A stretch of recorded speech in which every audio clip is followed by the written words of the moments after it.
going to teach shoulder hooping. It's a move I see a lot of people asking for help on. It took me months and months of practice to try and get it down. I'm still trying to perfect it myself, but I can at least give you tips on what worked for me and what helped me at least unlock it until I can clean it up a little bit more. So my first tip for you guys is get the biggest, fattest, heaviest hoop that you have. Seriously, doing that on a light, small hoop is wicked hard. You will struggle, I kind of cried because I couldn't get it, and I finally got it on this bad boy, and yeah, so I definitely recommend it. PE tubing, if you have it, it'll give it enough weight, so that way it'll be a little bit easier. You can slower the rotations and focus a little bit more. So my thing for shoulder hooping is figure out which way you're spinning first. I spin to the left, I will be spinning that way, and because of that I'm going to be bumping my left shoulder. Now you think shoulder hooping you'll be bumping both of your shoulders. I'll show you what happens when you do that. It goes up to your neck. Sure, you can get it back down. Takes a little bit of work. But I feel like when you do both shoulders, it's almost too much momentum to where it's gonna keep knocking the hoop up to your neck. That's what I struggled with for the longest time. Was I didn't want to learn neck hooping, I wanted to learn shoulder hooping. So I do one shoulder. Since I'm going to the left, it's almost like a paddle. You're kind of shrugging the hoop that way. I'm kind of exaggerating my arm a little bit. It's going like really wobbly, but I'm really like, don't use your arm though. You want to keep your arm still and down. But I'm just kind of showing you how it's kind of like a paddling motion. And then the other part is you need to, I know it sounds funny, you kind of need to use your right boob.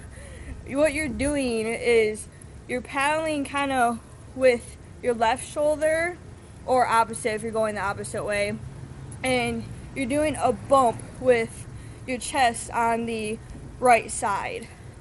So what I'm doing bump swish, bump swish, bump swish. And I will also do tips on stationary shoulder hooping as well. That is like a whole nother thing. If you want to keep practicing shoulder hooping, I recommend spinning. It slows it down a lot more for you. You can focus a little bit more, and you can almost catch it a little bit if it starts to fall. Another tip, I actually got this from somebody else. I am not taking credit for this, and I'm not sure who said it. It was on Infinite Circles, but she said practice playing air guitar. Now, I suck at playing air guitar, so please don't judge me for this. But I really suck at that. You kind of get the motion, you know what I mean, of playing the air guitar. Cause you're kind of doing that bump. You see how I'm still moving my one shoulder a little bit more than my other, and then I'm still getting the right boob bump to get it going. Still doing bump swish, bump swish, bump swish. I'm playing that guitar. Okay, now my next tip for stationary hooping. I have one foot out, step forward, I have one foot behind. It doesn't really matter which leg is in front. I switch. It doesn't really make a difference. The point is that what you're doing, so you're doing a bouncing, rocking motion. You're bouncing on your toes each rotation.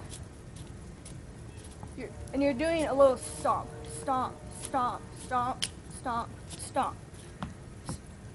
I don't know if you can hear it or not. It's kind of windy. Stomp, stomp. I am exaggerating a little bit, but you do need enough momentum to keep it going. So when you want a stationary shoulder hoop, it's all about that bounce, bounce, bounce, bounce, stomp, stomp, stomp. Really bring that leg up, and it'll help keep the momentum. And it also helps with your chest bump as well when you're bumping the hoop. So you see how It's helping my bump each time. And then when you get really good at shoulder hooping, you can practice. Take your right arm out, put your right arm in, take your left arm out, and you shake it all about. So just a couple of tips you can try to practice. It will, I'm not going to guarantee it's going to take a while. It took me a long time. Most people, it kind of takes a while just to get used to. It's a very awkward motion, but definitely do not give up. Try a bigger hoop if that helps. And just please don't give up. I almost gave up on this trick so many times, and I was like, no, I want to get it. And now look at me, I'm making a tutorial on it. So good luck, I believe in you, and thank you for watching.